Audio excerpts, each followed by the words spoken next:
Hello guys, good afternoon. ഇന്ന് എൻ്റെ Sunday special എന്താണെന്ന് അറിയണ്ടേ? ലഞ്ചിൽ ഇതാണ് എൻ്റെ സൺഡേ സ്പെഷ്യൽ ലഞ്ച്. ഒന്നുമില്ല, സിമ്പിൾ. ചോറുണ്ട്, പച്ചമുളകുണ്ട്, പപ്പടത്തിൻ്റെ പകരം ഇത് കറമ്പറും. ഇത് എനിക്ക് ഭയങ്കര ഇഷ്ടമാണ്. മാങ്ങാച്ചാർ, കയ്പൊക്കെ പൊരിച്ചതാണ് കേട്ടോ. മുട്ടയിലെല്ലാം ഇട്ടിട്ട് നല്ല അടിപൊളിയാണ്. ക്രിപ്സി തൈരും. അപ്പം നിങ്ങൾ വിചാരിക്കും കറിയൊന്നും വേണ്ടേന്ന്. കറിയൊന്നും വേണ്ട കേട്ടോ. എപ്പോഴും കറി തോന്നും എനിക്ക് മതിയായിപ്പോയി. അതുകൊണ്ട് ഇങ്ങനെ മതി എന്ന് വിചാരിച്ചു. ഒരു ചേഞ്ച് വേണ്ടേ? അപ്പം നിങ്ങൾ വിചാരിക്കും മടിച്ചിട്ടായിരിക്കും. മടിയൊന്നുമില്ല, ഇങ്ങനെ മതി എന്ന് വിചാരിച്ചിട്ടു. ഒറ്റയ്ക്കേലും പിന്നെ എന്തിന് മോൻ എൻ്റെ വീട്ടിൽ പോയിട്ടുണ്ട്. അപ്പോൾ പിന്നെ 1-2 ദിവസം കഴിഞ്ഞിട്ട് വരും. അപ്പോൾ പിന്നെ എനിക്ക് എന്ത് ഒരാൾക്ക് വേണ്ടി എന്തിനാണ് ഒരുപാട് കറി വെക്കുന്നത്?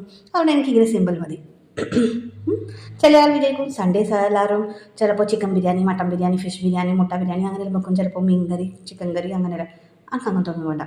പൊതുവേ എനിക്ക് മുട്ട മാത്രം ഇഷ്ടമാണ്. മീൻ സാധാരണ ഒന്ന് പൊരിച്ചാൽ ചിക്കനോട് അത്ര വലിയ കയറ്റമൊന്നുമില്ല എനിക്ക്.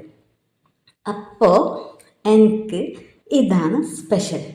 അപ്പോൾ മടിയായിട്ട് ഇങ്ങനെ ആക്കിയതെന്ന് വിചാരിക്കണ്ട കേട്ടോ. ഒരു ചേഞ്ച് ആയിട്ടെന്ന് വിചാരിച്ചിട്ട് ഇതന്നെ എനിക്ക് ഭയങ്കര ഇഷ്ടമാണ്. ചിലപ്പോൾ ഞാൻ വേണമെങ്കിൽ പറ്റുമ്പോഴായിട്ടും കൂടിക്കൂട്ടാം. എനിക്ക് അങ്ങനെ പ്രശ്നമൊന്നുമില്ല. ഇന്ന വേണം അങ്ങനത്തെ ഒന്നുമില്ല. എന്ത് കിട്ടിയാലും ഞാൻ കഴിക്കും. അത് നിങ്ങൾക്ക് എൻ്റെ വീഡിയോസ് കണ്ടിട്ട് തന്നെ മനസ്സിലായിട്ടുണ്ടാവും. എൻ്റെ ഫുഡിൽ വെറൈറ്റി ടൈപ്പില്ലേ.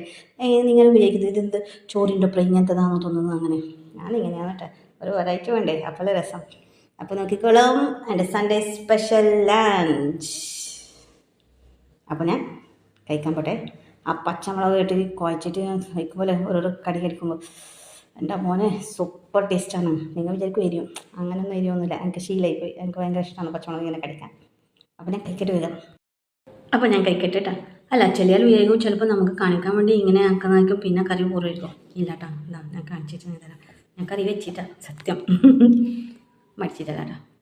ആദ്യം ചോറിങ്ങനെ പൊളിച്ചു, കുറച്ച് തൈരെടുത്തു. കാണുന്നുണ്ടല്ലേ?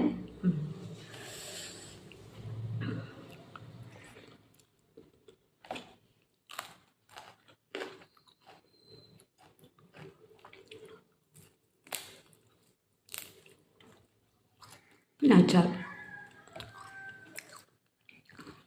പിന്നെ കയ്പൊക്കെ പൊരിച്ചതും.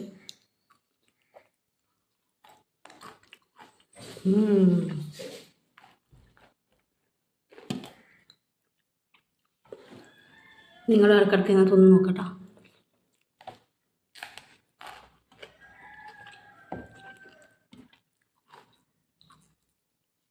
മാങ്ങാച്ചാർ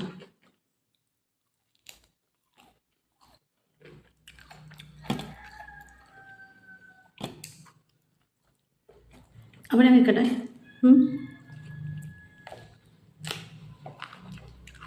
ബൈ.